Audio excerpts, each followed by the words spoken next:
Tuesday, Mastermind. Master of the mind. Happy 4th. We're almost there. Won't be here tomorrow, so you guys go enjoy yourselves and make some good contacts, because 4th of July is an easy way to make some contacts if you guys get involved.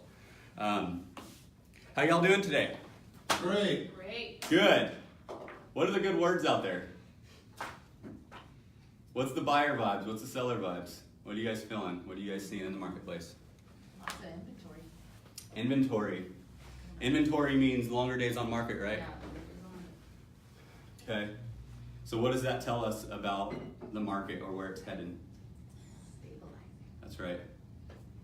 So when we're going to listing appointments, instead of, I don't know about you, but when I started selling full-time in 2015, everything was appreciating to where I love going to listing appointments because they thought that their home was worth less than what I got to come into. Now we're having a different way of thinking. We have sellers that have hopped on board and it's like, oh cool, my house is worth a lot. Actually it's worth a lot more, they think it's worth a lot more than what it actually is, right? Right. And that's an objection that we're gonna have to handle. And us going in with as much knowledge as we can is gonna help us recognize and realize, okay, when this conversation starts heading this way, how am I going to throw in some blockers? How am I going to do things that aren't going to lead them to believe that we can list this $50,000 overpriced and get the traction and the action that we need to get it sold? Because you guys just told me we have longer days on market, right? That's something that we need to be transmitting to our sellers. I'm not going to talk about buyers too much today because I did want to focus on sellers. But it's something that we need as part of our scripts, or we're going in with our dialogue with them. Hey, before we jump into what your home is worth and all that, I just got to give you some knowledge with where we're at right now in the market. Is that okay with you? Get their permission. You say, okay, this is what we're experiencing right now. Over the last few years, we've seen steady appreciation over the last, let's just say, 5 years. Do you agree with that? They say, yes, absolutely, Blake.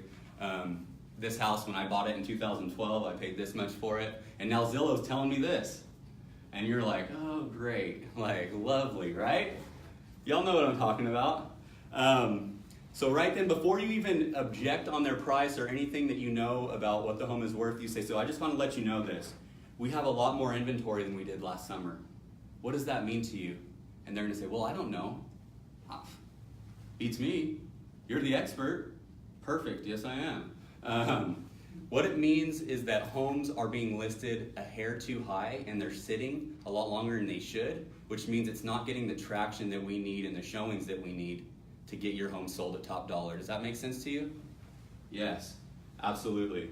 Okay, great. What do you think your home is worth? Silent. Do not talk anymore. You shut up. You be quiet. I can tell you this because it's one of the hardest things I've had to learn being in sales. When you ask a question, instead of having that awkward silence, I'd be like, I gotta fill the air with something because it's freaking tense. You have to live in that silence. Let them stew there because you just dropped truth on them that they may or may not have known. Let it sink in, let it resonate. Ask them what their home is worth. It's a good time to ask that question after you just told them what the market is doing, right? Because they're gonna feel kind of silly if you just had them say, well, homes are sitting, you just told them homes are sitting longer. Homes aren't being sold at the top dollar list price and they're sitting for longer than what they should be. So let them sit and resonate on that, and then they're gonna respond to you. You're gonna have sellers who are gonna be like, well, Blake, my home's worth $500,000 when it's worth $450,000. You'll say, well, you know, that's great. How did you come up with that? Well, Zillow told me. Great, you know how Zillow figures out what a home is worth? No. It's an algorithm that is complex, and it doesn't work in this market, right? Why doesn't it work in this market? It's going based on geography. That's right. And if you might have a nice gated community and across the street is something else. That's exactly it. They use a radius search, guys. Yeah. I've learned something since I've been here. Radius searches don't work in Paso Robles or in the Central Coast like it does in the Central Valley. Right. It doesn't. Yeah. We don't have tract homes that are taking up blocks and blocks and blocks. You have a home built in 1960 and across the street you have homes that were just built in 2000, 2005. you know? And the people who want to list their house for more are the ones, their house was built in 1960, and they're like, you know, come on. So have that conversation with them, and don't think it's weird to have that conversation because you're doing your job when you're doing it. That was something I really struggled with. I felt like I always need to sell, I need to people please, to the point where I started compromising myself in my listing presentation. It backfired every time on me, every time. And I would kick myself a month or two later, because then I'm sitting there and I'm like, I gotta freaking call him or her and tell him that we priced the home too high. And that's not a phone conversation, because I'm gonna ask for a $10,000, $20,000 price drop, and I gave them net sheets.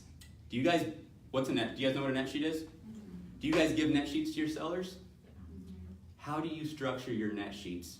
Based on my price. That's right. And actually, I would go below my price too. I want to get them sold on, of course, what I think it's going to sell for. I'm like, I really feel like it's going to be for this.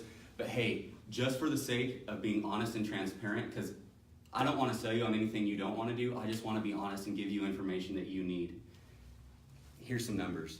And that way, you leave them with them, and they're looking at them. And I have things highlighted, and I leave them with them, and they're like, okay, because then they begin getting comfortable whether they're not gonna tell you in the listing presentation. This stuff takes time. Make sure you're giving them information though, that's not only your price, but a little bit under it, so when you go to do that price drop, hey, do you still have those net sheets? Yeah, they're right here. They're actually hung up on my fridge because I love money. You know, right? They keep those things a lot closer in your listing presentation. They'll throw everything else away, but they'll keep their net sheets. So what I found is be very, very cautious when you give them net sheets based on the number that they're telling you, because if you're doing that, you're setting them up to fail. And you're setting up a very difficult conversation that you are going to have a hard time having. You guys know what I'm talking about, right? So that was one little tip that I had learned, just like, man, this is what I believe it's going to sell for, but I'm going to give them 2 net sheets below, and I'm going to say, hey, just look at this.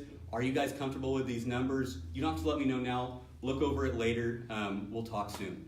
But that way, at least they have something in front of them, because they won't read all of the stuff about you, usually, but they'll read stuff that's about them. So those net sheets was a big thing for me. Have you guys hit your sphere of influence or your database recently? Okay, good. Majority of our business will come from that, and we need to get systematic with how we're hitting it. At least every 3 months, guys, at least every quarter. Figure out a way to not only have one form of contact, but multiple. Because you know, some people prefer email, some people prefer text message. Figure out what that is, but utilize all of them. Because guys, even if they look at their text message right away and they don't write back to you, they might catch that email when they're looking on a Friday or Saturday night. So make sure you are diversifying how you're contacting your clients. Of course, ask them what their preferred method is, because you care about communication. It's very important to you. Let them know communication is how my business thrives. Does that sound good with you? I'm always asking these affirmations of them, because when they start repeating things out of their mouth instead of everything coming out of yours, they're going against themselves and not you. So it's so important. You guys know what I mean by that, right?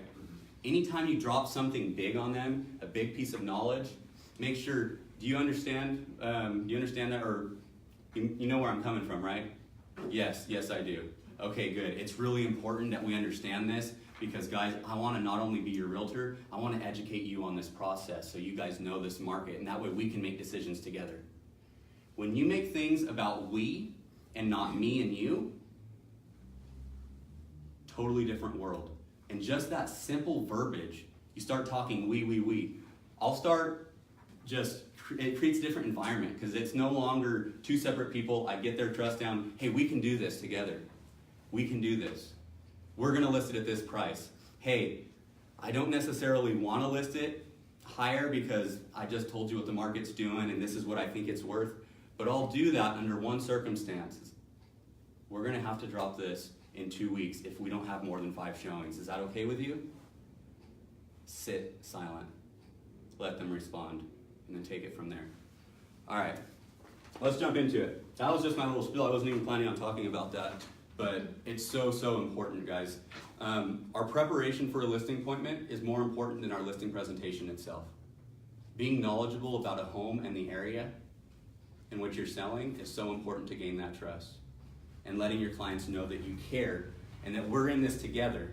Because guys, they feel so overwhelmed and intimidated when a realtor comes in their house that if they feel like we're all in this together and this guy's not gonna let me down and he's just being honest with me, it's gonna get a lot further. You're gonna get a lot further in that deal when bad things come up. Because that's what we need to try to prevent. When those bad things come up, that there's enough trust there, they're gonna be able to listen to you and understand, hey, he let me know from the beginning.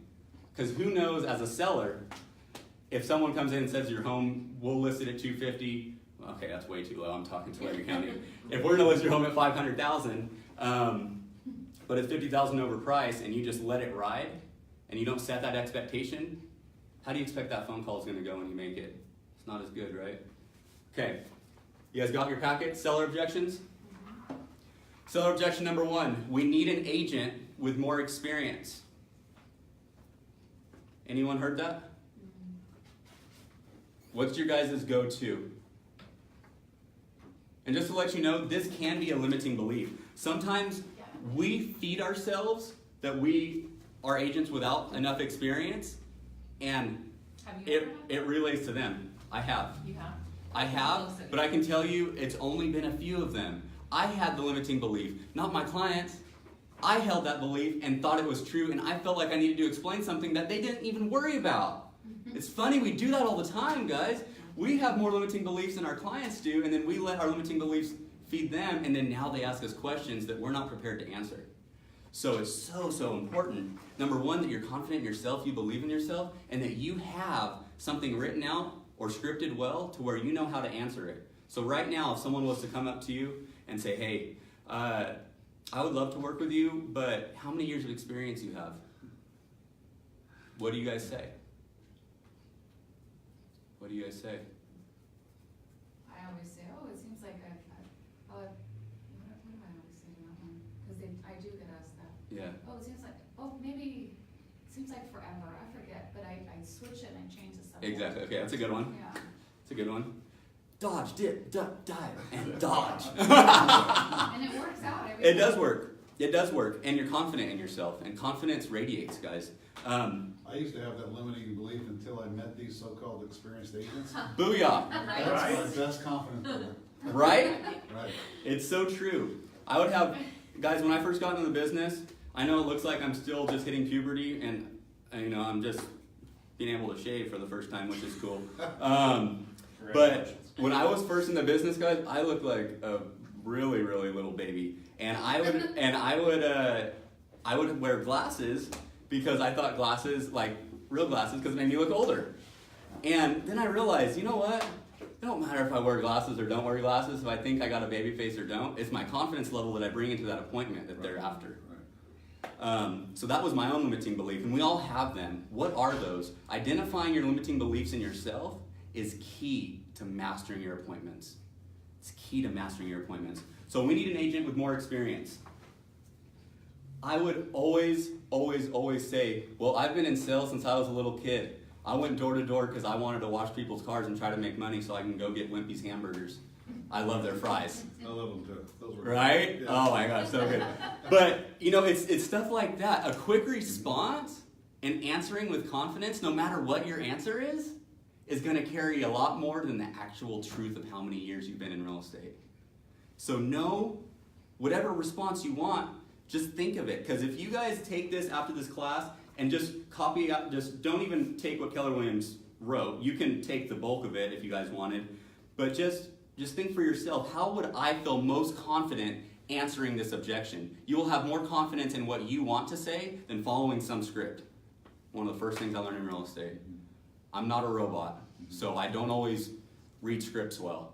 So I make my own. What am I confident in saying? And that's what I say. But let's just read what it says here for kicks. Keller Williams is different. I'm a partner with others in my office. We share in the profit of our office. When one makes money, it benefits the rest of us too. So I have lots of motivated agents and many years of experience working for you. How does that sound to you guys? Good. Right? I would cut that and chop it.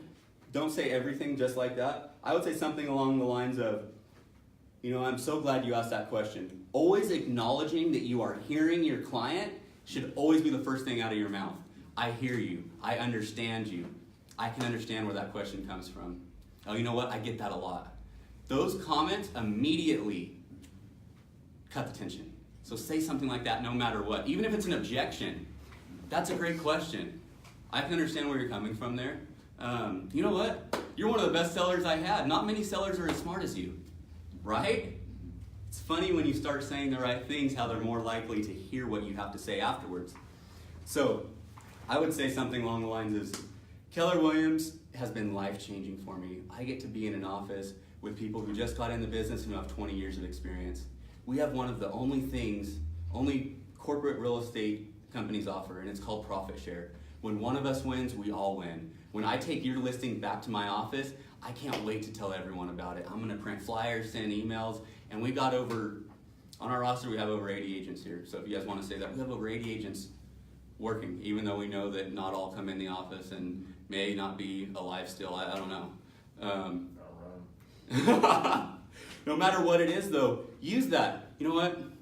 I know there's a lot of really cool mom and pop brokers around here, but one thing I love about my company is that we are a team of over 80 agents. And when one of us gets a listing, we go and celebrate it, we market it, and we want to get a buyer for your home. I'm going to send that to all of our agents. How does that sound to you? Well, that sounds great. That sounds really good. Now this is important, guys. This question, is there anything another agent said that they would do that for some reason I forgot to mention? Have we ever asked our clients that? I didn't until I started getting into competitive listings.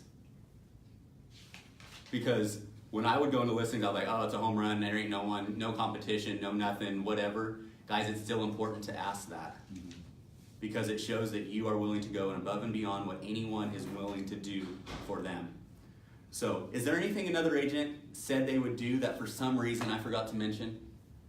Silence. Be silent. Let them respond. Did I cover everything you expected to hear? Sounds like you believe I can get your home sold, so let's move ahead now. I wouldn't use all of those. I would pick one. Whatever's most comfortable with you. Silent.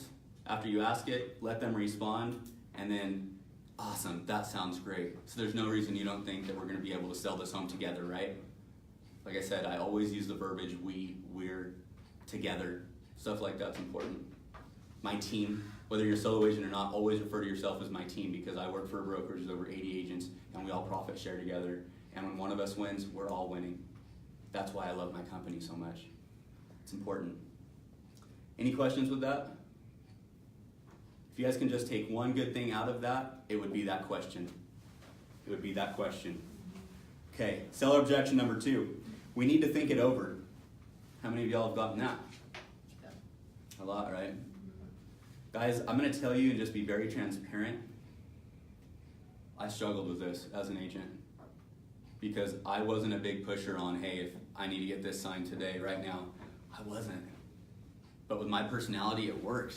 Like, I had so much trust in my clients, and they knew that I trusted them so much, and I was so passionate about caring for them because I asked the right questions, that if they did go with another agent for whatever reason, they would almost feel so bad about it. And I'm not making them feel bad, I just showed how much I care. And when you show how much you care, anyone's gonna feel bad about not using you. So, let's just read what Keller Williams has to say here. I hear you're saying you want to be confident. If you were 100% confident in me, you wouldn't bring this up. I have a problem with that. I want to say that, just between me and you guys. Yeah. I wouldn't say that. If you knew that I was going to do everything possible, you'd sign. The truth is, you can never know that. Let's sign the agreement and know that you can cancel with me anytime that you are not satisfied. I'm not crazy over that. I'm not crazy over that. I don't have one thing that I want you guys to underline or highlight there. But let's talk about it. We need to think it over. We need to think it over. What I would say is, you know what? I hear you and I understand. Is there anything specific right now that I can help you guys with?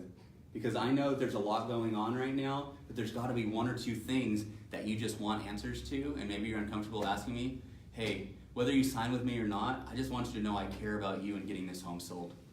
Sometimes that's the best response you can do. It was my best response. And it's the same thing, I mean, it's like, if I walk on a car lot. Yep. I mean, we're doing this assignment for people asking us, how many times have we said it ourselves? Yep. We've said it in situations, and I'm sticking to it. I'm not gonna buy that car right now. But, you know, the guy that comes back and says, that gives me the sincerity, I'm gonna go back to him. Yep. So your best thing to do is to give a sincere answer, and then make sure you follow up. The golden rule, guys. How would you guys like to be treated? I think this industry, and it's all sales. It's not just this industry. It's all sales.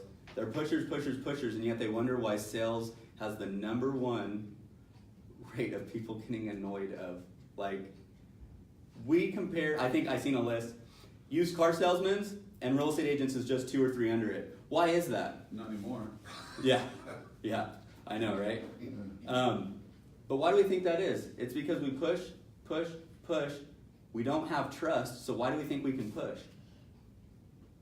Guys, be very, very honest and transparent. I don't want to be like the other agents that you've experienced in the past. I want this to be a relationship. We're in this together.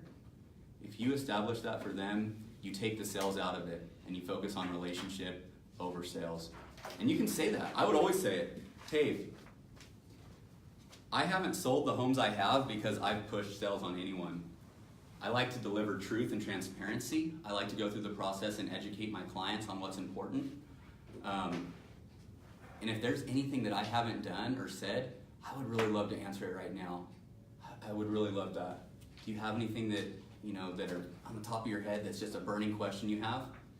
Sit silent. Wait for them to respond. I can tell you if you're in a husband-wife situation, they're gonna look at each other. They're gonna sit there and they're gonna look at each other and they're gonna do this.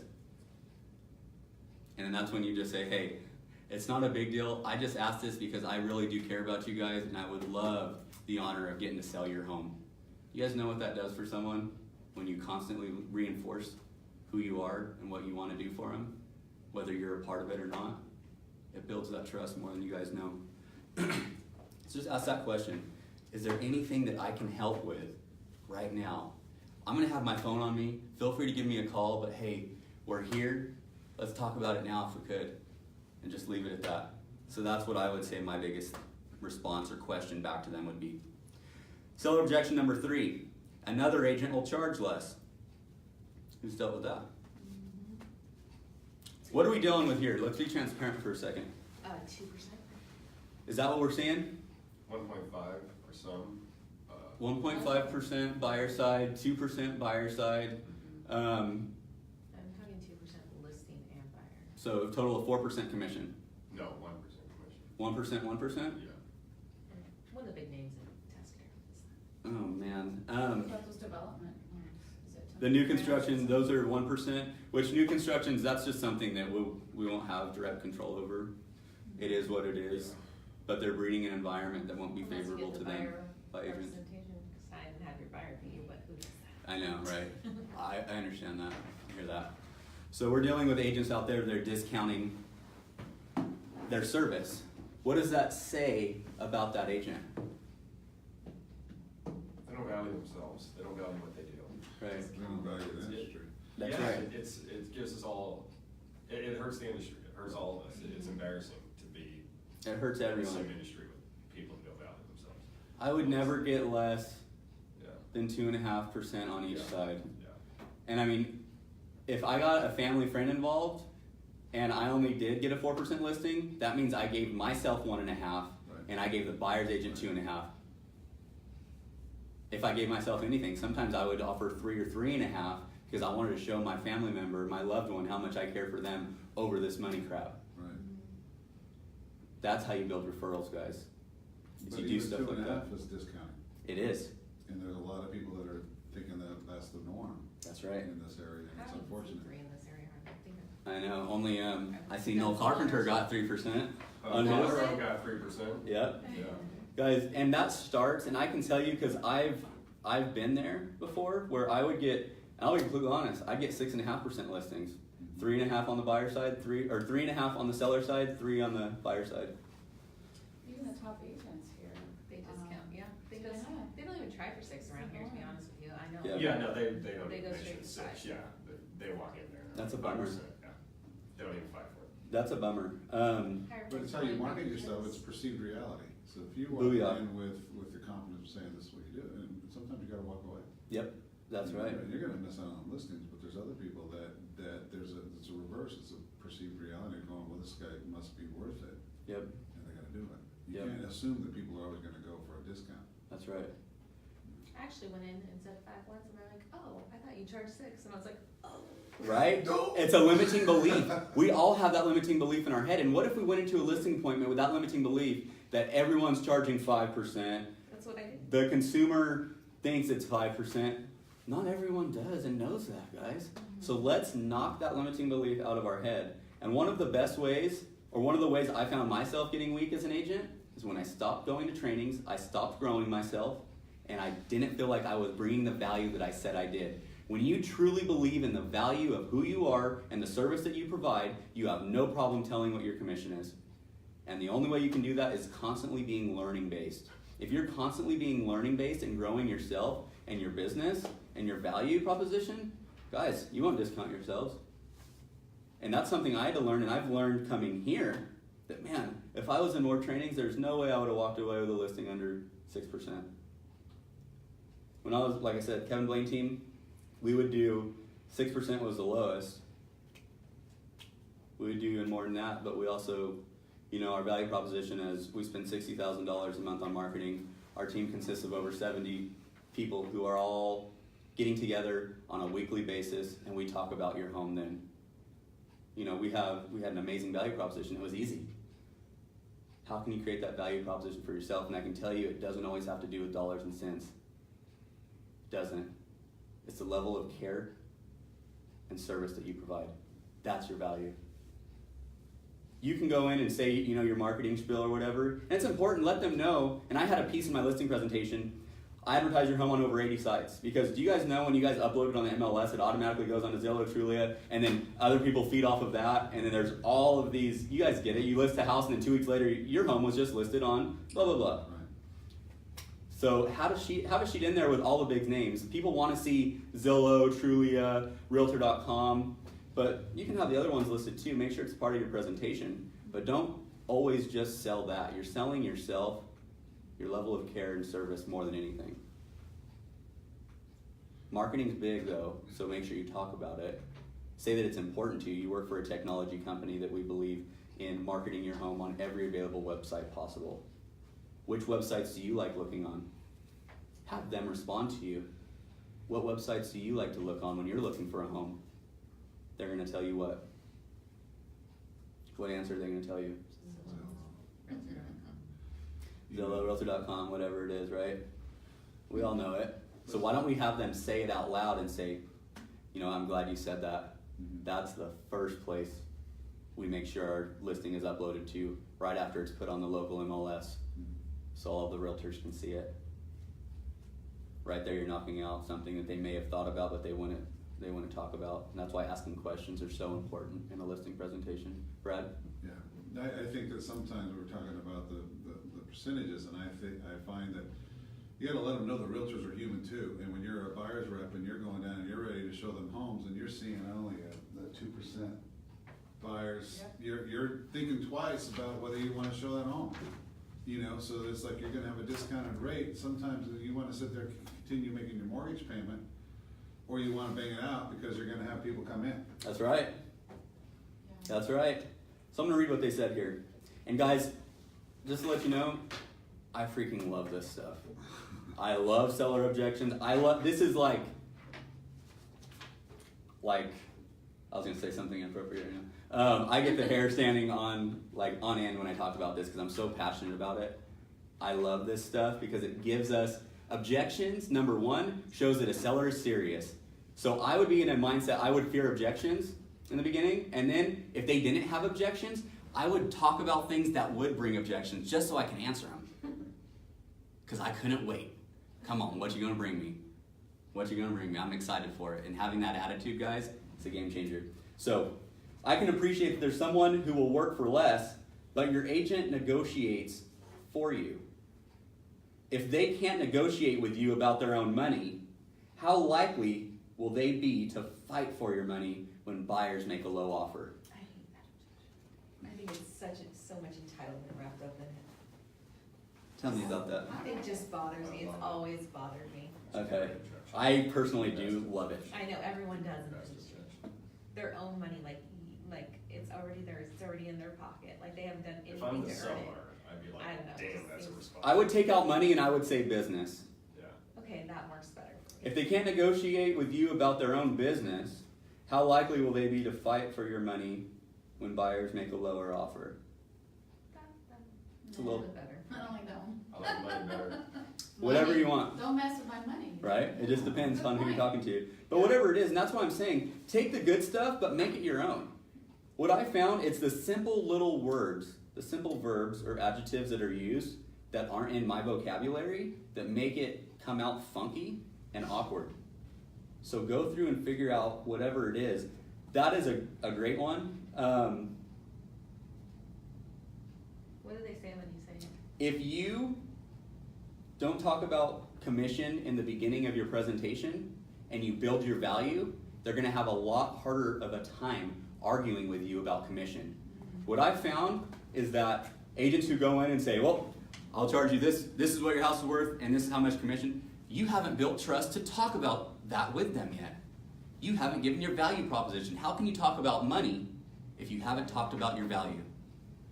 The only thing left to talk about in the absence of value is money. Yeah.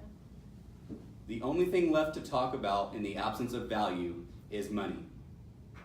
I've dropped that on sellers sometimes and they're like, huh? But I just sit there with it and I let them dissect it a little bit. They're like, wow. And I said, and so what I would say, and I've done this a few times, but I didn't use it a lot. I would say, you know what? That's a great question, but it really kind of bothers me that I didn't do my job in letting you know all that I'm going to do for you. I feel like I may have missed something. And I would just sit there like this.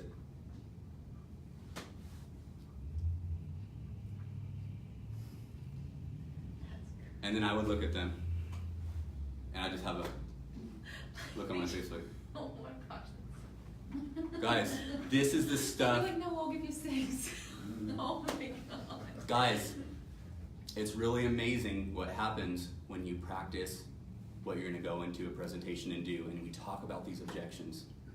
And it's not only the words, it's the way we're saying the words, it's the movements that we're doing, it's the eye contact we're making. There's so many things involved there, but that's what I would say. I would say, oh man, and I'd get really slow. The room would get silent.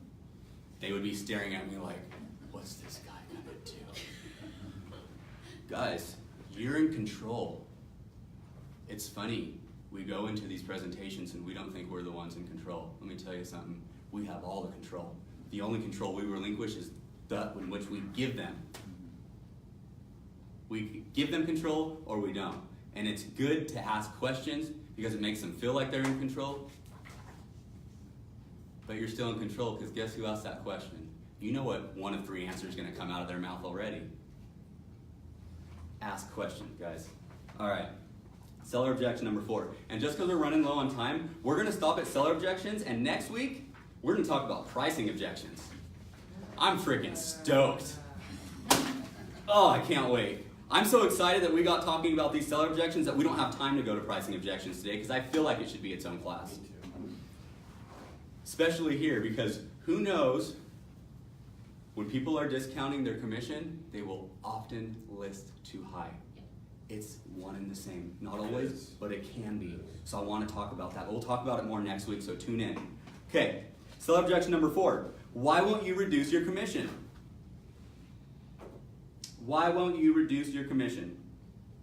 Before we talk about that, I'm going to reiterate, you shouldn't be talking about the price of the home, and you shouldn't be talking about your commission until after, number 1, you've went in the house and you toured it, you let them know how beautiful their home is, that you love the decorations hanging on the wall, even if you don't. You love what they've done with the place. Guys, it starts in that tour. Hey, can I tell you guys something real quick? I would walk in, and my first step, I know you can't see this on camera, and I told Massey about this, but it's so important. It's a great move. I wipe my feet on their doormat until they say, Oh, no, it's okay, you come on in. Okay, thank you. It's great. Works every time. You're kicking them up. I'm just like, You're doing bucket. I'm doing like, No, seriously, every time he walks into a house. every time I do, and usually they're like, come on in, no, come on in. Yeah. Like it's Okay, like great. 15 to 27. I've already taken control. And I've already showed them I care. Simple. Okay, when I walk in, after I wipe my feet repeatedly, even though I didn't have one thing on my feet, they think I'm a fucking Bronco. After I'm done with that, I walk in and I look around and I say, wow. And I don't even move past the freaking front. I'm one step in. Whoa. Nice.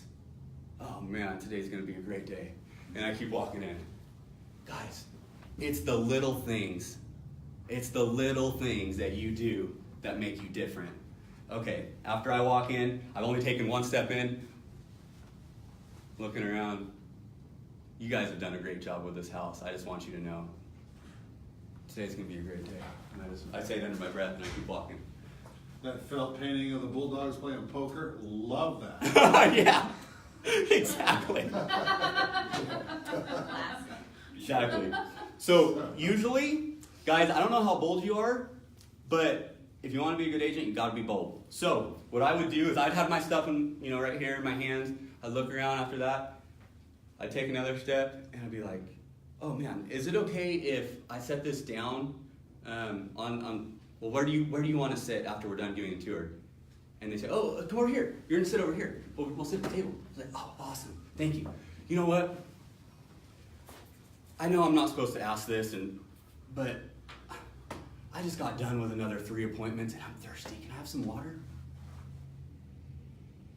Yeah, no problem. You want bottled or in a glass?